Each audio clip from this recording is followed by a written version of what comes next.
Mrs. Gușilov, we start this interview trying to find out to what extent one big theory or one big story is true, or is it just a story in the press, namely that following the European elections and the political difficulties of the governments and in Germany and France and between them, following the rise of Poland in our region, and following the fact that already negotiations for EU accessions take place with Moldova and Ukraine, somehow the center of power in Europe is moving to the east.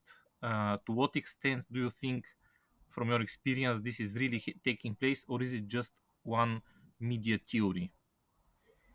Well, definitely there are many interesting things, and the most relevant, almost most of the relevant things that have been happening in the past 2 years have been happening in the eastern part of Europe. So definitely, this has put more, let's say, more focus and highlight our region more than before. First of all, because of the ongoing conflict next to to Europe's eastern border, and the second part because of the response that has to be and that is articulated and updated periodically, the response of the EU and NATO of the Western world, which response targets and has to do with this part of the world. So yes, definitely, what is happening in Ukraine, what has been happening for the past 2 years, is shifting the center of gravity. As you said here, I agree with you in the sense that um, the response and how this conflict will end will shape what Europe will be and what the Western world will be after this, and also will determine the outcome and will influence significantly what happens in other parts of the world, specifically with Taiwan. Also, we see, at least I see, the conflict, Russia's conflict in Ukraine, as part of a broader war and let's say opposition between democracies and autocracies. Another front of this very same war is now in the Middle East, between Israel and the Iranian tentacles in the form of Hamas and Hezbollah. Um, so, yes, this region and what is happening for the past 2 years in our region will redefine what the West is and what place Europe will have in the world. So a lot depends on our response and our willingness to support um, Ukraine against Russia. So to the extent that we manage to live up to this task and see this conflict end in a just peace, right? Not just push Ukraine into submission towards Russia. So to the extent that Europe and the Western world succeeds that, I think will be seeing not only a new Europe, but also indeed a much more significant Eastern Europe uh, as part of the EU bloc as well. Okay, so I understand that in your view, the importance of our region increases, but how should the countries, especially countries like Romania and Bulgaria, react to that? Or what does it mean for them, this growing importance? Maybe it's not only positive thing, maybe also it is more complex than that. Well, I think, and what I see is a discrepancy between, how the eastern flank approaches this very issue. For instance, how the northeastern countries, the Baltic states and Poland, deal with that. They're also part of the larger North European ecosystem, which also includes Sweden, Finland. So there is a very strong cooperation taking place in that part of Europe. So in the northeastern part of Europe's border, right, with the eastern neighbors, and a, a somewhat weaker cooperation is taking place in the southern part. So We see Romania, Bulgaria, Turkey, not that, let's say, articulate. And sometimes in Romania's case, hiding what we really do for Ukraine, not saying publicly, but boasting that we do a lot, but we don't say it. Bulgaria again has domestic problems.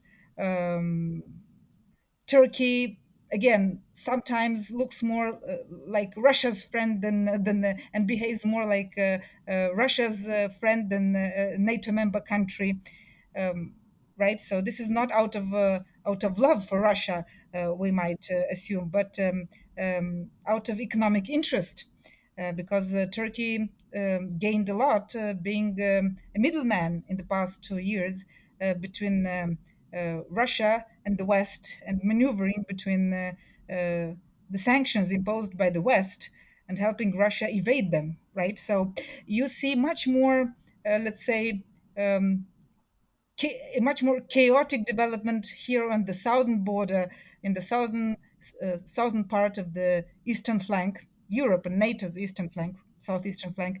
Then and you see much more cohesion and determination and commitment and publicly saying what they think, and very strong support for Ukraine in the north, as opposed to the south part of Europe. Even if countries like Bulgaria did provide a significant military support in 2022 to Ukraine, even if Romania says that it is doing a lot but doesn't say what, and Turkey kind of playing more for itself than for the NATO alliance of which it is a part of.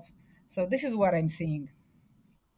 What is the explanation for this more complex, if I may say, position of the countries on the southern part of the eastern flank?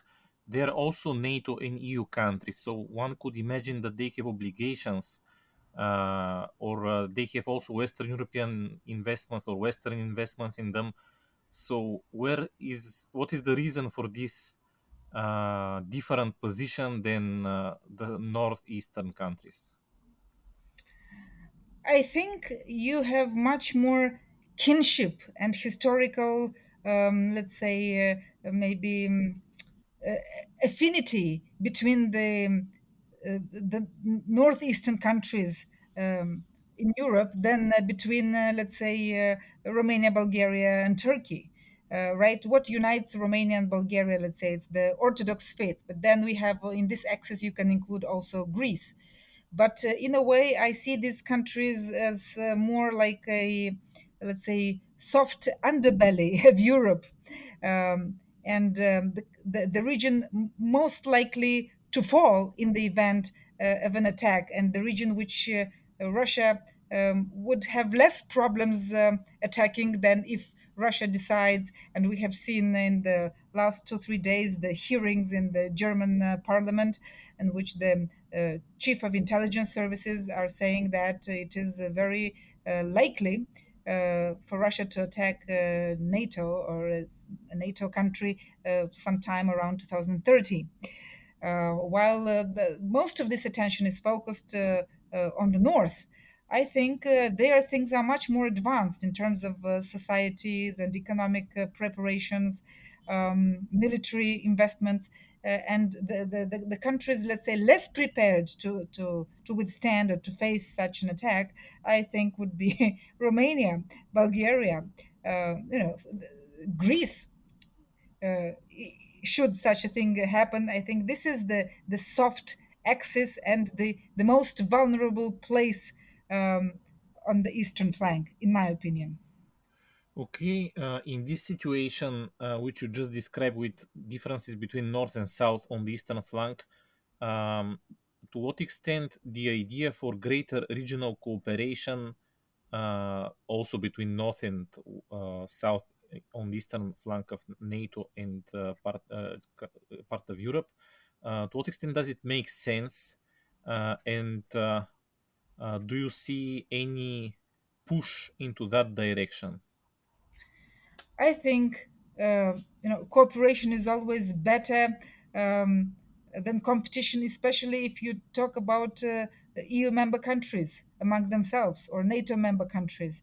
But before we cooperate with the northern countries, I think the first order of business should be to cooperate, with the neighboring countries, right? So Bulgaria, let's say Ukraine, Turkey, right? So it makes sense first to kind of create some um, joint areas of interest and common actions and common projects first between these countries, and then as the second order of business, talk about greater south north or north south cooperation with the countries like Poland or the Baltic states, because the way I perceive them, they are much more advanced in organizing themselves on a regional level than we are here in the south, right? And that means everything from, let's say, military cooperation to economic projects to infrastructure, joint infrastructure projects.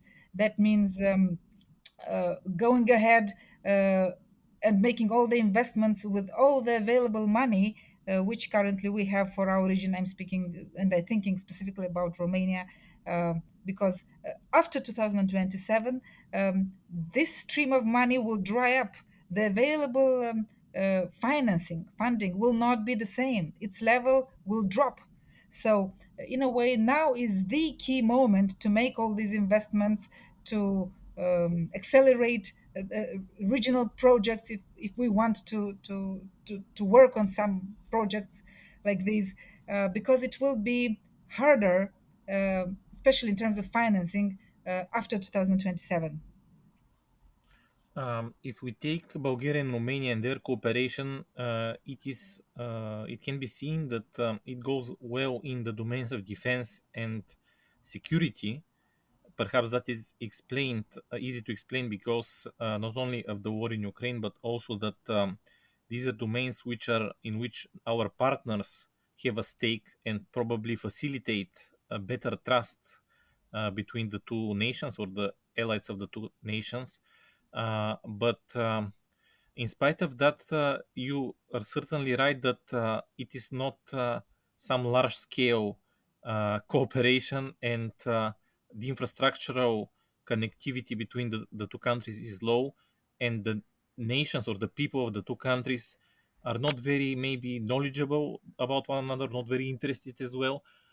So I wonder if you say that the path forward is not cooperation throughout the region or greater integration throughout the region, but maybe to look up to your neighbors who can be, let's say, the agent of change, which could be either the social class or the group of the interest, let's say, which can really bring our region, the southern part of the eastern flank, together. Tough question, because in Romania now we have difficult situations with elections, very important elections in November and in December, parliamentary elections, as well as two rounds of presidential elections, in which for the first time the outcome is not clear.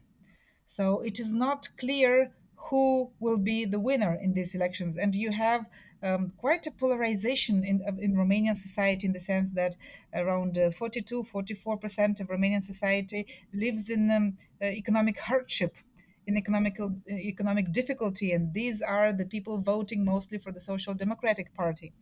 But then there are those, the middle class, let's say the more entrepreneurial, well-traveled, educated segment of society, which normally and before they would vote for the National Liberal Party, but now it's not so clear that the National Liberal Party will receive those votes, because there are other parties, newer ones that have appeared, that will also be. I mean, the vote of this, say, entrepreneurial middle class will be split much more than before in the previous elections, where you had this clear Social Democratic Party versus National Liberal Party. But now there's also the Union to Save Romania party. There is this new party called Reper. Then there is a new party called Sense. We have, in terms of presidential elections, independent candidates. and we haven't seen that many independent candidates in the previous elections, or they were not credited of having any real chance. But now, at least one of them, of these independents, and not one, at least two, have real chance, and they will draw a significant part of the vote. Yeah, one of them, let's say, is Mircea Joană, who is running as an independent, although he was previously the head of the Social Democratic Party. And then you have George Simion, the head of the AUR alliance, who also might receive somewhere between 20 and 25% of the vote. So that's not little. I mean, that's significant. So we have newcomers that change the arithmetic of the vote in these upcoming elections. So things in Romania are not so clear cut, because you have, let's say, to put it simplistically, if we divide Romanian society, we have the haves, or let's say the more educated, the more entrepreneurial people who are Western minded. They appreciate the opportunities brought by Romania's EU membership. And, this is somewhere between like 50, 55, 56% of society. And then you have the have nots. I mean, the people who were really left behind, because even if you look at Romania's economic growth, yes, our GDP has grown impressively since we joined the EU, but this economic growth was not spread, let's say, I mean, spread evenly among the different, let's say, social classes and segments of society, in the sense that Romania persists having huge inequalities.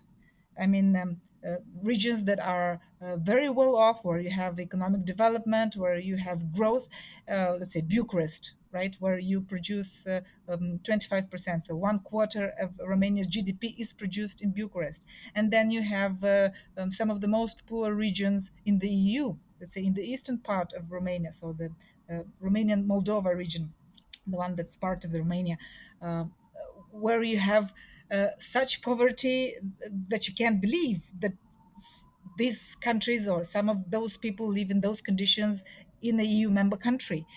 So the disparities are quite big, to the extent that we say that you can travel maybe 20 or 30 kilometers and you can, visit different centuries, right? So there are people living 30 kilometers apart, but they live in different worlds. Some live, in the more developed infrastructure of the cities, and others in dirt, poverty.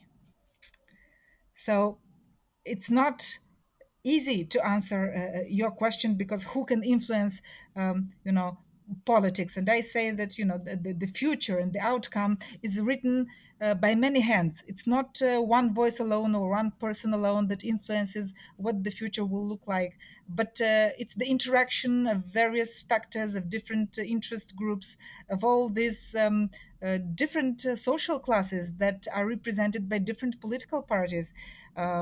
And for the first time, we don't know for sure who will win and how the government of Romania will look like, starting with 2025. Okay, so I understand that our countries have a lot of social and other problems, and also political and others. But it was curious for me that you were thinking, when I was asking who can do the change, let's say, you were thinking exclusively in terms of who holds power in society. Now, I know it's very naive to say it or ask about it, but in a democracy, aren't the people or the citizens those who can maybe do something? Could we think of citizens of our region as agent of change? Do citizens have the resources or the will or the experience to have agency of their own in this situation now, when there is also war in Ukraine?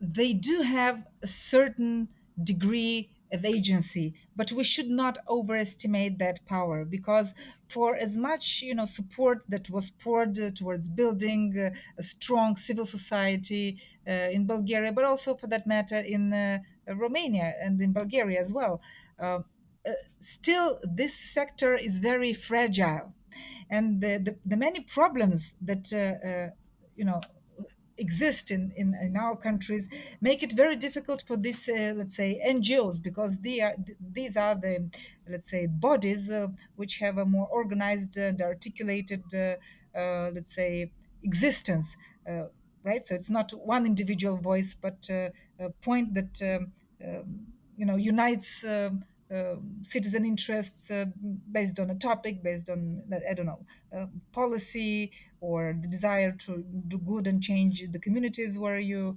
live.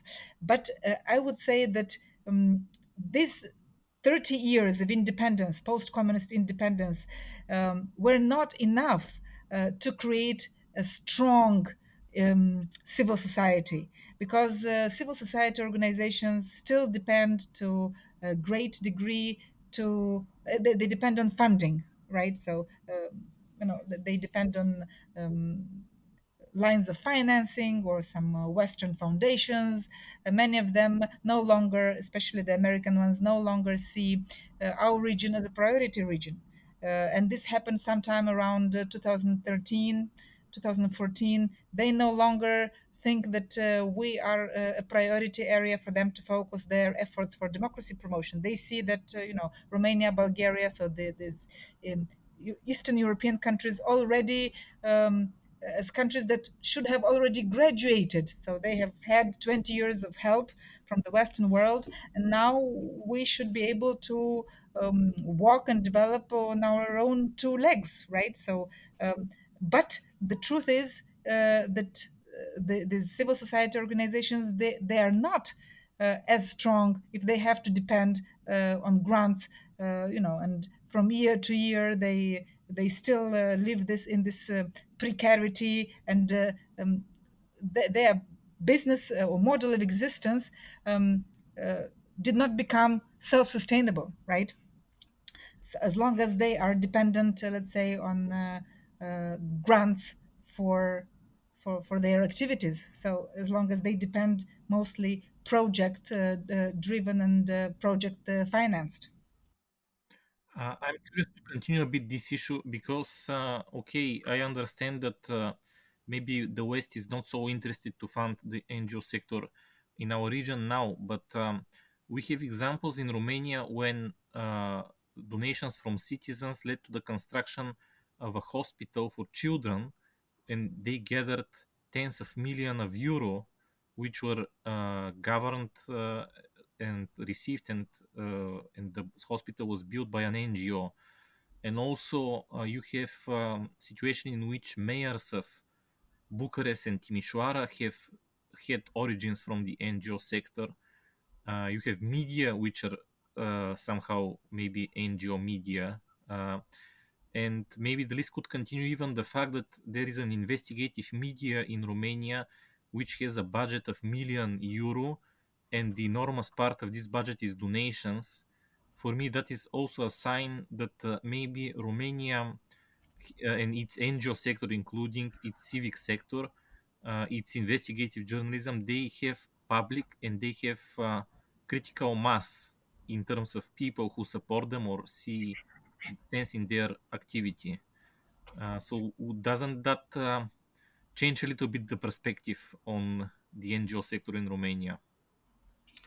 It's interesting that you bring this perspective, from outside the country. So from a little bit more far away, you see the positive developments that we have had, which of course I cannot deny. But I would say this amazing success that we have had with building this private hospital is not so much, let's say, the success of the NGO, because the NGO was so strong. It's much more, I think, personality driven. So you had two very determined women who tackled a problem that no one dared to tackle, and who resonated with large sways of Romanian society, because that's a problem that everyone encounters or comes across, especially if you have a family, you have kids.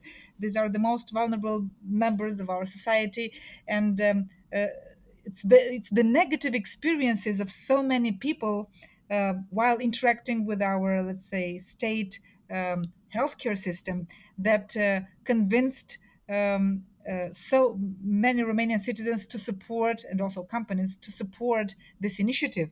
So this success came out of the negative experiences with the healthcare system in Romania of so many uh, of our citizens. So out of something bad, um, something good was created to kind of counteract and to show that there is another way. We need not to struggle and you know, die out of diseases and out of poor interactions with the medical system, and out of diseases that are treatable anywhere else in Europe. So it's this success was created by the negative experience of so many with the healthcare system, and these so many, they wanted to do something to change this reality because we wanted it to be otherwise, right? That's with respect to the hospital success, you know, built by Dăruiește Viața. It's an amazing success, and indeed, uh, but again, it's singular, only one such example in the, let's say, healthcare sector, right? Then you speak about the strength of the independent investigative journalism, and again, you are quite correct. But this was uh, again developed, and the success of these new media platforms like Recorder, right? And they do this amazing. Journalistic reports in which again they tackle topics of great importance to everyone, but which no one approaches this way, because we should have the state institutions investigate all these irregularities and abuses of you know, committed by the people in power, by the politicians, by the clerics. Yeah, because we had an investigation into, let's say, the dealings of the church a while back.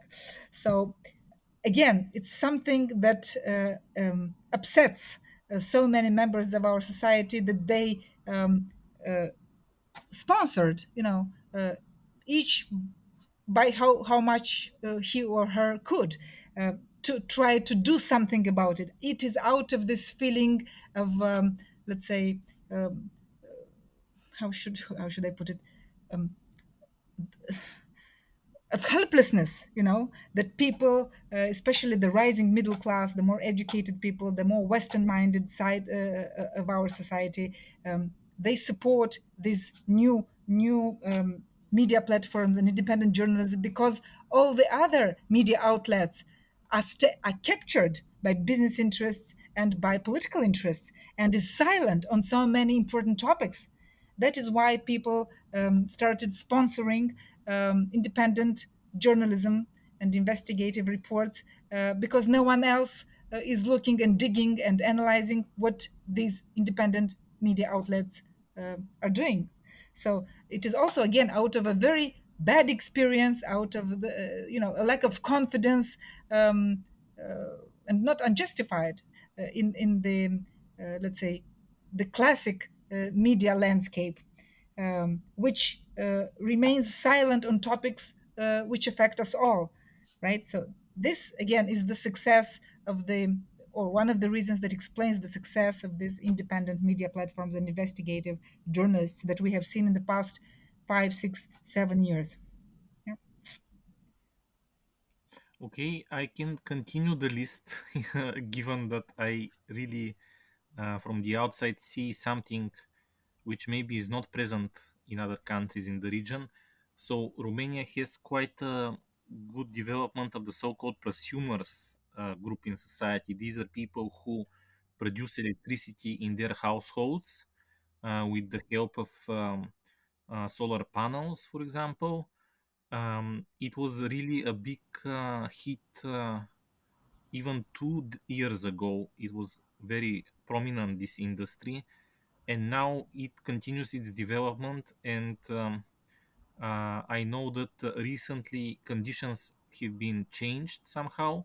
So now it's not enough just to have the solar panels, but you also have to have batteries. And I want to ask you, as energy expert, to explain what is going on, what is the current state of affairs in Romania with regards to prosumers in terms of legislation and other issues.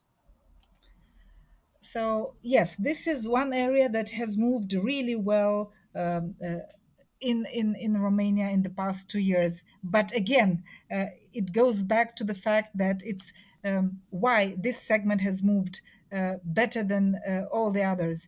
It's because the state fails to act and to deliver on the projects that it has announced and committed to deliver, and it is unable to finalize projects that should have been finalized, and some of them are completed 80, 90%, like we have hydro projects which are in that state. So it's the little guys, the normal people being fed up with waiting for a solution to come from the state. And in the context of the energy crisis of 2022, you know, people, but also with the help of energy experts. I was one of those experts who said, don't wait for the government to help you and to deliver projects that it is unable to deliver for more than 10 years. We're waiting for the Chernivtsi reactor 3 and 4 nuclear power plant, right? Since 2007. That's a project that's not happening. We are waiting for, let's say, the pumped storage project at Tarnica. It's a project that we have been talking in Romania since the 80s, so 30, 40 years, and it's not happening. So I think it's a very bad decision to wait for the government to provide the cheap electricity. So that's why many people took matters into their own hands and invested some out of their own pocket, others with the help of this government subsidies that are in place, and they have equipped their homes with solar panels. Yes, and that is why we have seen this phenomenal rise in the installed capacity, which now equates the power of two nuclear reactors installed at Chernobyl. So Unit 1 and 2 have 1,400 megawatts installed capacity, and the aggregated power of the uh, prosumers, installed capacity at prosumer level, was this summer already 1,500 megawatts. So you see, it's also, I think, something that has developed because the other solutions or the projects that should have helped are not there, are not there in time to help you when there is an energy crisis. So now this segment has developed too fast. Again, it has caught our decision makers not ready, and they say that they cannot deal with the rising power of the consumers because they don't have the balancing capacity, right, to integrate this installed capacity present at the levels of the prosumers. So now they have made it mandatory for the prosumers and the next installations to be equipped with storage at each project, so individual level. While we have to emphasize the fact that the same obligation does not extend to the large, let's say, renewable power plants, so solar farms or wind farms. There is no legal obligation for them to be equipped with storage. So this creates sort of a discrimination and not a leveling playing field, because there is one set of rules for the renewable projects of industrial scale, and there is another set of rules which requires storage for the small scale, let's say, renewable investors, because that's what prosumers are. They are investors in renewable energy at residential level, right? So not industrial level, as with the projects that sell electricity on the exchange and so on and so forth.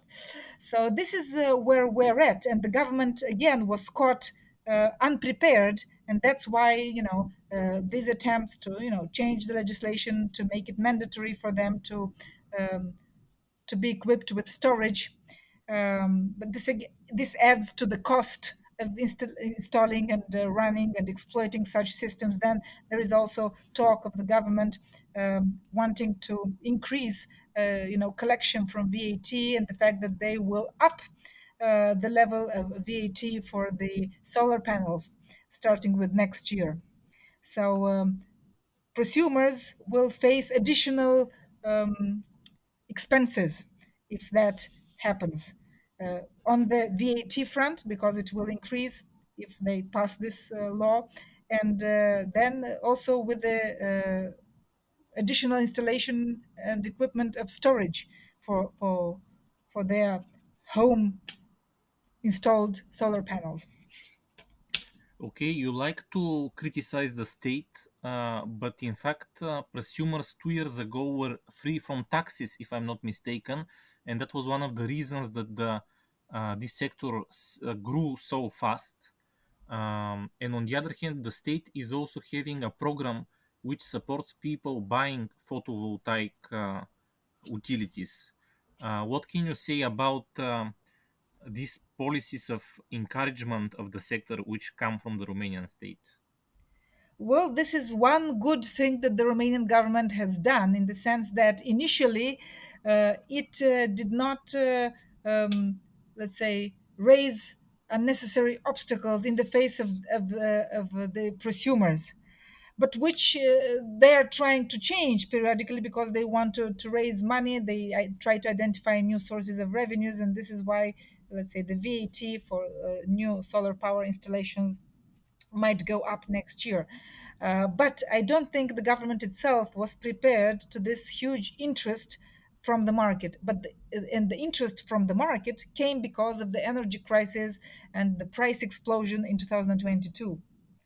Uh, because absent the war in Ukraine and the energy crisis that year, it would have developed, but at a much slower pace because many people got frightened, rightfully so, in 2022. And many of them installed and made these investments not with government subsidies, not with the help of the government program, because we have had cases in which, let's say, applications that were submitted in 2019, 3 years later, were not processed. So the government, yes, offers subsidies, but on the other hand, moves very slowly with processing these applications. So there were people who waited for 3.5 years for their dossiers, files to be approved in order to make the investment and to equip their homes with solar panels. So much of this, let's say, explosion in the segment of the prosumers is due to the middle class, the people who had themselves the means to invest in such specifically solar power installations, because the prosumer phenomenon in Romania is 90%, more than 90%, driven by solar panels. So not micro wind installations or biomass or see, so installations. It's solar panels, so it's PV. Okay, if we speak more about the state and its energy policy, there were recent statements by the energy minister, Mr. Burduja, who complained that the electricity price has been very high in our region in the last months, while in Western Europe, and in fact in whole of Europe until Austria, maybe it tends to be much lower. And he also said, if I'm not mistaken, that some actions would be looked forward even at European level because it's a common interest of Bulgaria, Greece, Romania, etc. Uh, what do you know about this? What can be done in this case, and what will be done in your view, so that prices of energy somehow become normal?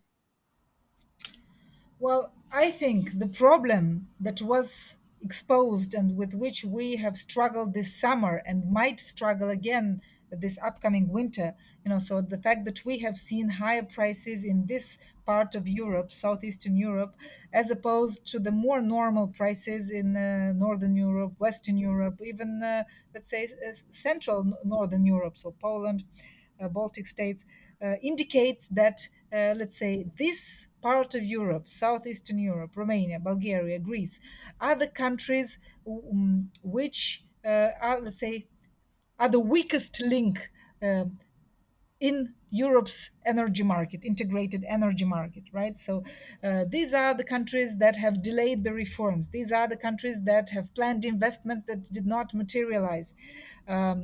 So it's not only because our minister wants to put this on Ukraine and say, oh, we have higher prices because of the war in Ukraine, and that's why we see these higher prices. But then there are other neighbors of Ukraine, Hungary, Poland, Slovakia, right, which did not experience so high energy prices. So again, this leads me to the conclusion that these higher energy prices are the result of these three countries' failure to make the necessary investments uh, at on time, right? Because we are talking about Chernovoda 3 and 4. So two reactors which would have added 1,400 megawatts to the existing installed capacity in Romania, which would have been of great help in this whole situation, which could have covered Moldova's entire, let's say, energy consumption, which could have provided electricity to Ukraine or could have covered the peak demand in Romania during the summer. So our societies, our economies are evolving and are moving towards greater electrification. We use more electricity, due to all the devices that we use. Specifically, if we see heat waves like we have seen in Romania this summer, temperatures rising above 40 degrees Celsius, right? Something unseen in this part of the world. People will use more, the air conditioning devices. In Bulgaria, I know during winter people use air conditioning devices, but on the heat function to warm their homes. So in Bulgaria, the ACs are used for heating homes during winter. So we have new devices, new uses of these devices, and the situation this summer with the higher prices point to a deficit in production in installed capacity. So the power generation is not enough, even with the exchanges that we have, because Romania imports a lot of electricity from Bulgaria, with whom we have the highest interconnection capacity. But it's not to cover the peak moments, when demand is at peak. So this again points to domestic failure to deliver on, let's say, projects such as the natural gas-fired power plant at Mintia, which they started and which should have been completed in 2020, and we are now in 2024. And the minister tells us that we should wait a little bit more, and it will be ready and put in operation by the end of this year, by the beginning of next year. We have been hearing this for 4 years. The nuclear power projects at Chernovoda, I mean the reactor 3 and 4, are not moving ahead. And we cannot have a date, or we cannot believe that the date that they have in mind or that they propose for the fact that we'll have unit 3 by 2023 2030, we cannot trust it, because they've been saying that since 2007. So that's why I'm saying, and imagine what the situation would have been like without the prosumers, which have added 1,500 megawatts of new installed capacity at individual level, so residential level mostly in Romania, right? So again, it's the failure of the state to finalize the projects that it has in works for years. Some of them, should have been already operational, and they are not. So before criticizing the European energy model or energy market, I would look at what these countries should have done and didn't do. And the fault lies first and foremost at the domestic level. Only after you can show the European partners and to Brussels that you have done everything you could do, you have invested, you have reformed, you have implemented all the reforms, then you can go and ask Brussels, give us more money because we need more interconnection capacity, or we want to build an additional line between this country and that country, or we need, because Brussels has allowed subsidies. Romania has granted subsidies and is a country, one of the European countries that still grants subsidies at the consumption level. And the subsidy scheme did not last only for the most difficult period, 2022. It's valid in operation today.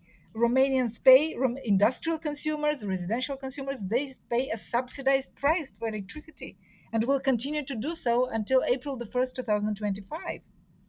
So it's not like Romania did not make use of state intervention. Romania intervened, Romania re regulated the prices.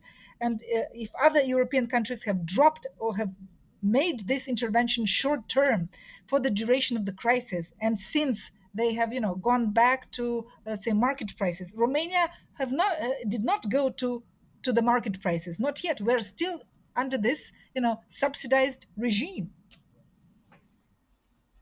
Okay, I want to ask you also about your evaluation of the ongoing just transition process in Romania.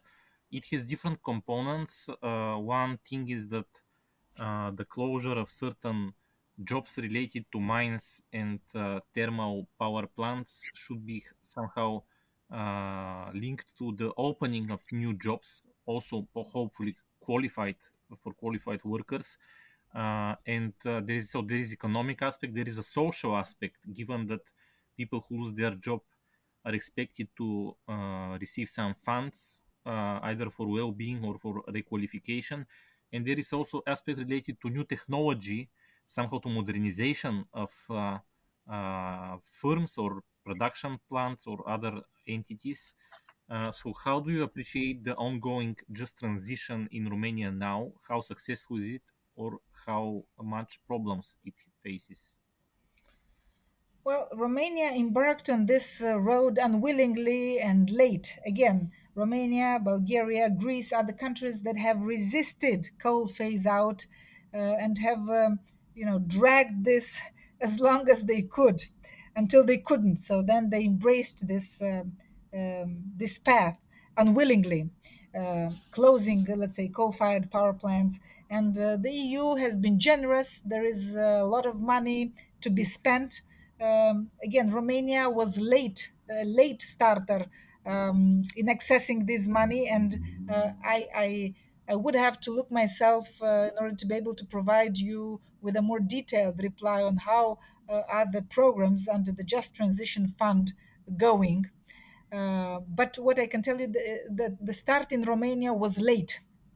So Poland was much more ahead of us, let's say, at the level of 2020 in accessing this money, um, uh, drafting the strategies, bringing together the stakeholders, and identifying what it is that they want to do for the region. So Romania was behind Poland in this aspect as well.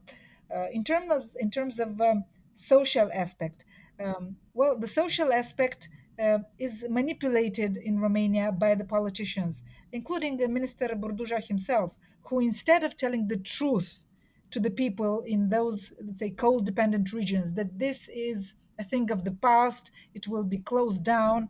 No, he, out of the desire not to lose votes because it's an election year, has reopened some coal-fired units, and has said that we want to promote the coal mining, and we want to extend the life of these coal-fired assets. So, not telling the truth to the people affected by this process, just transition and decarbonization, and selling illusions.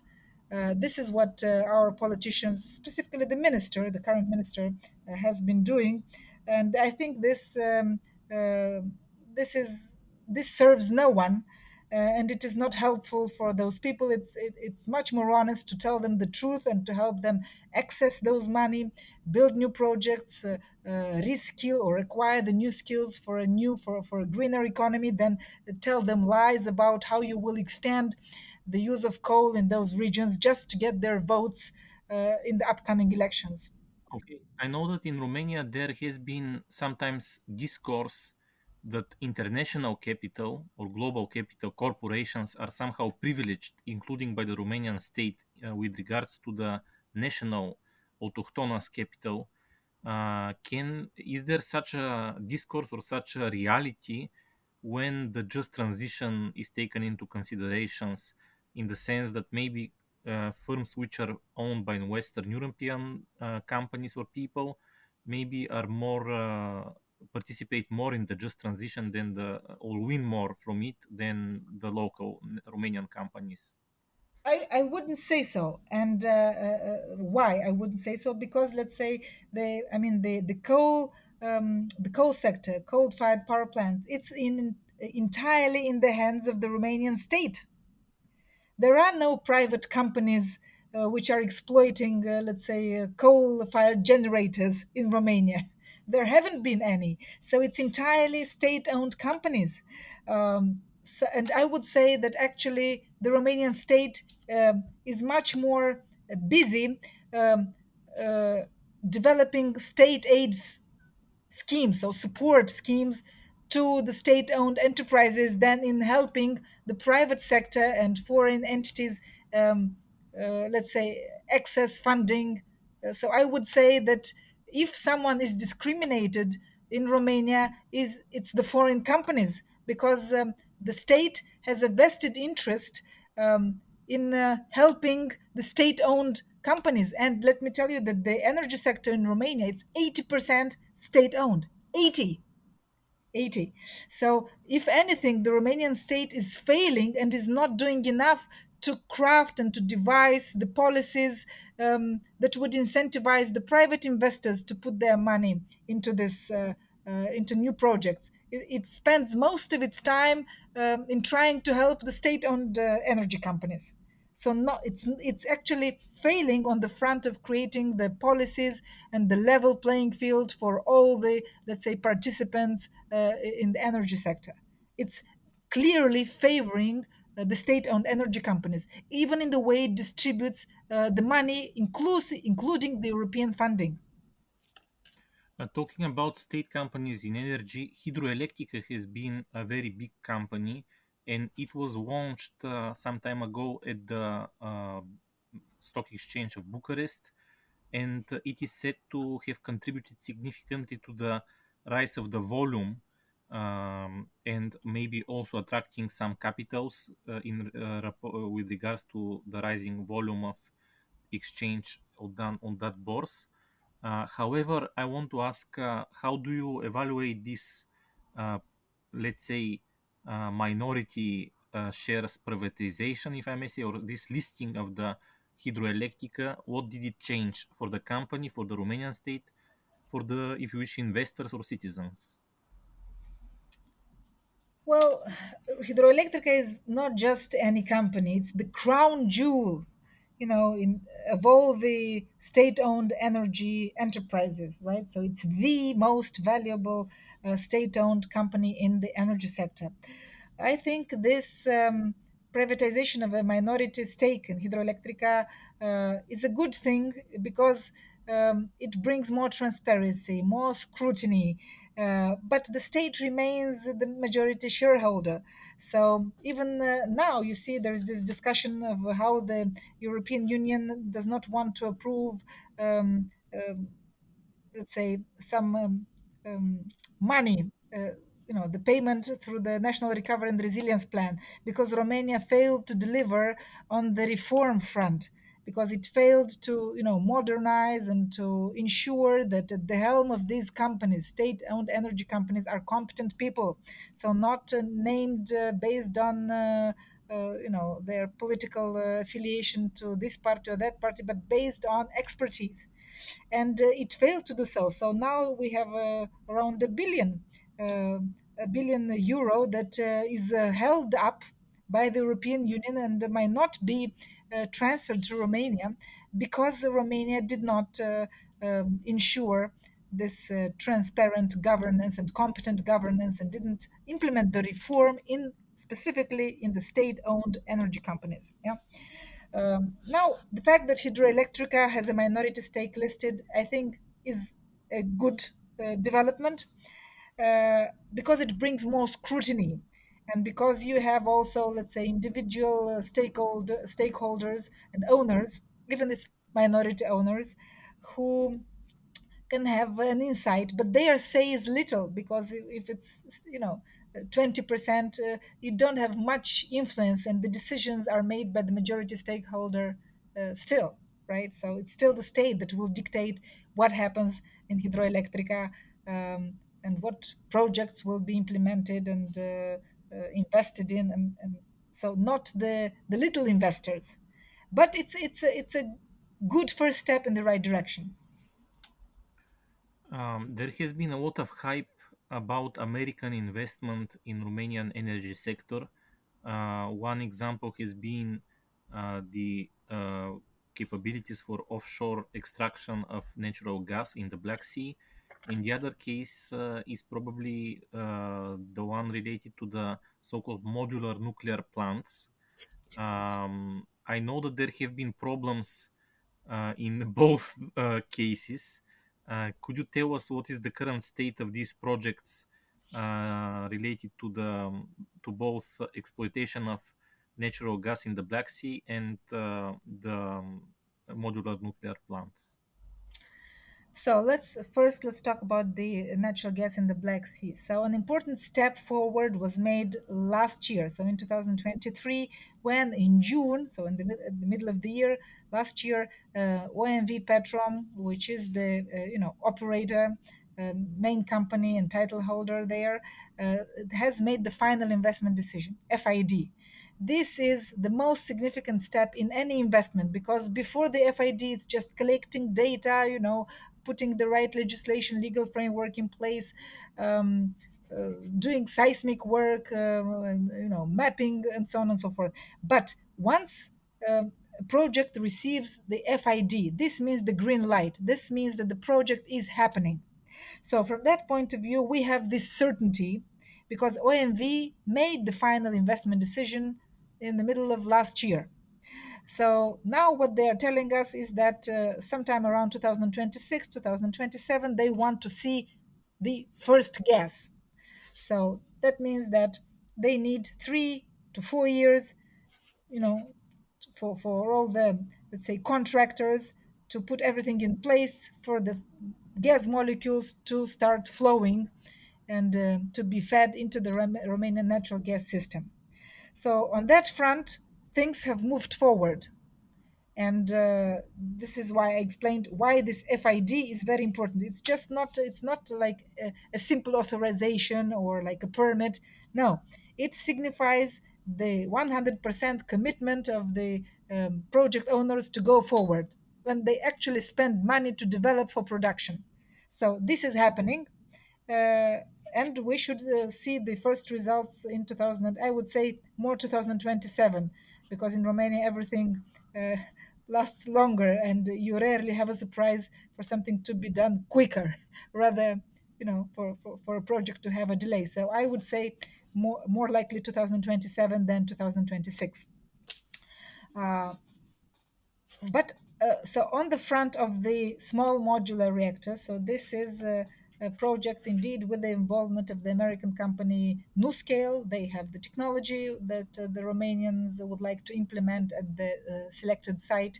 The selected site is Doicești. It's the location of a former coal-fired power plant, which has been dismembered, but you still have the connection to the electricity grid that's in place there. So in a way, that has weighed in their decision significantly to locate the project there.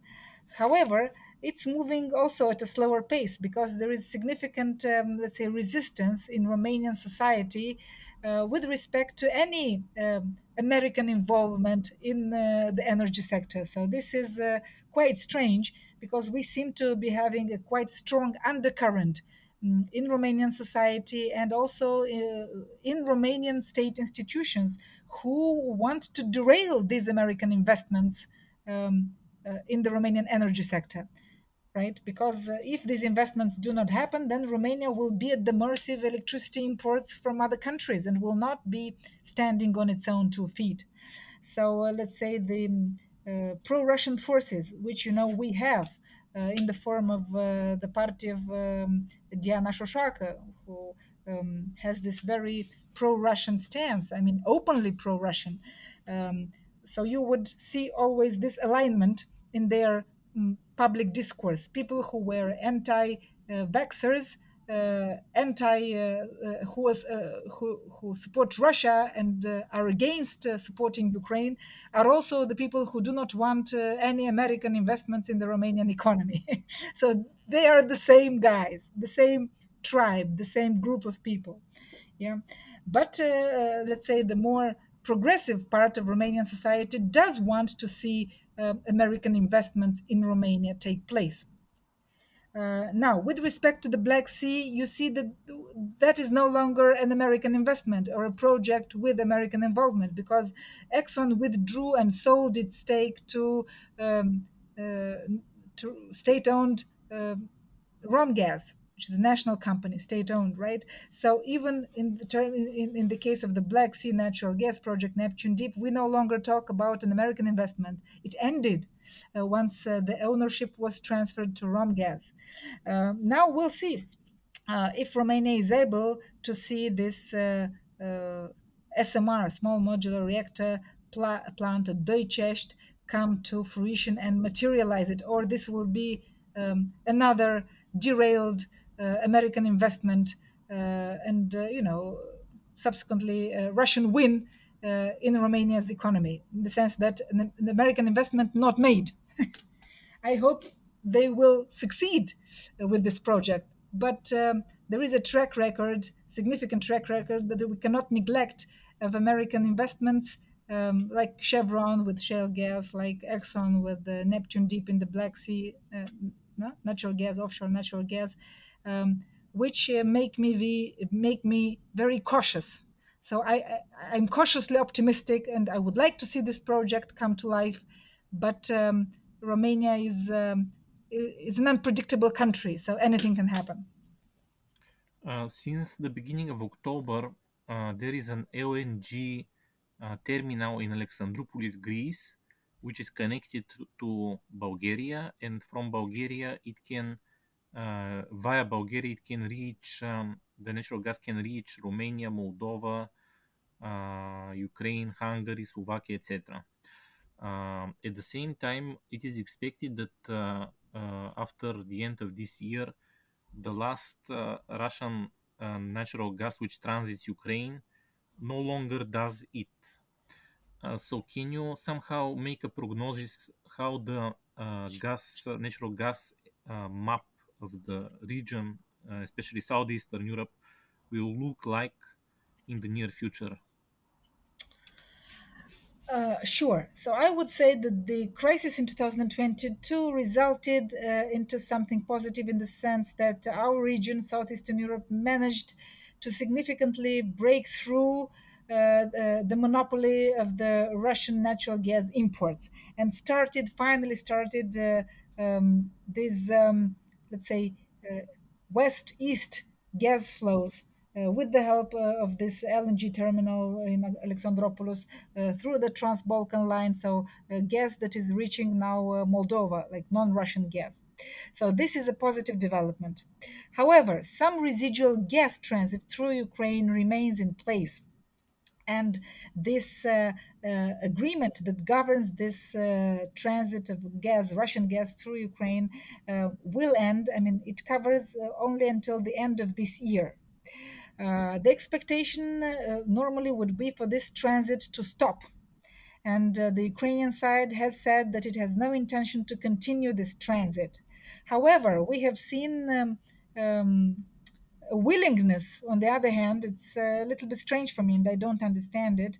So, a willingness from the side of Kiev to find alternative solutions, well, proposed usually by Hungary or Slovakia, who would like to continue this Ukrainian gas transit through Ukraine, and they have come up with this artificial trick. They say, okay, we'll take ownership of this gas, also as they did with the proposal for oil. We'll take the ownership of oil at the Ukrainian Belarusian border. So the gas that transits Ukraine is no longer Russian, but it belongs to us. I mean, it's Hungarian gas or it's Slovakian gas.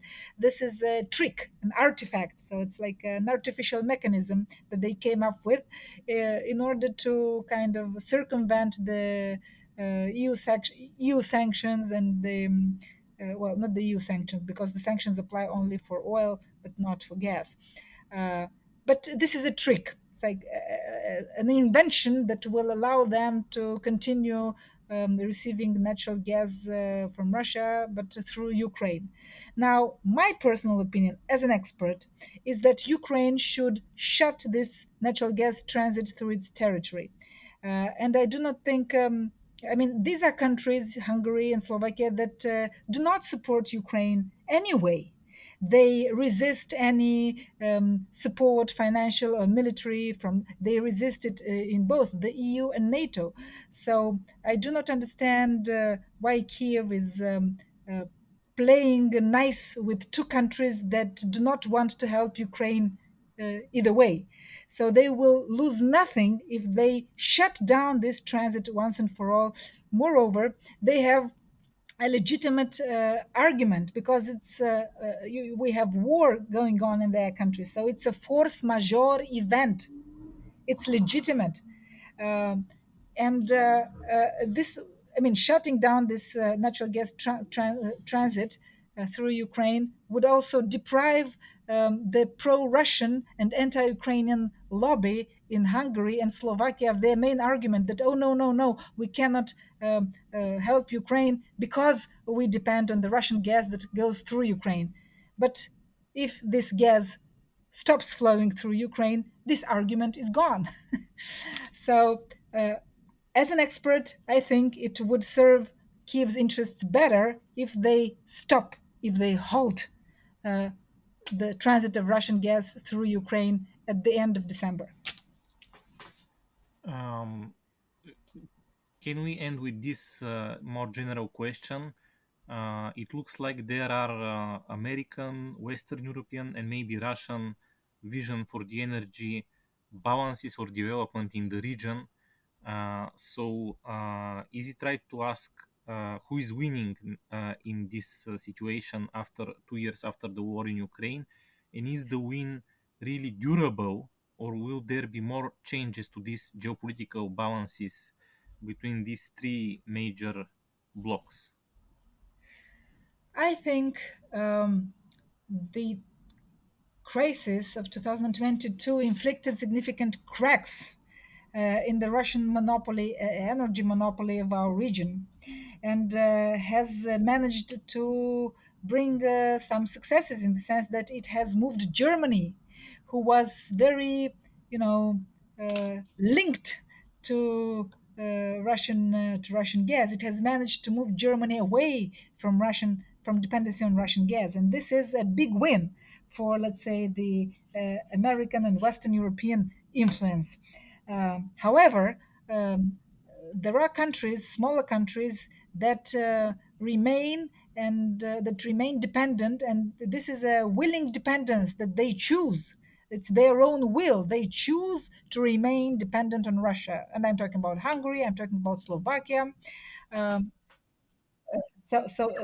which means that Russia's hold is not over our region, as long as we have EU member states, NATO member states, Turkey, for instance, that also tries to have it both ways, to sit on both stools, right? Um, and to be part of NATO, but also to um, engage economically with Russia for profits. So I would say that it's a partial win.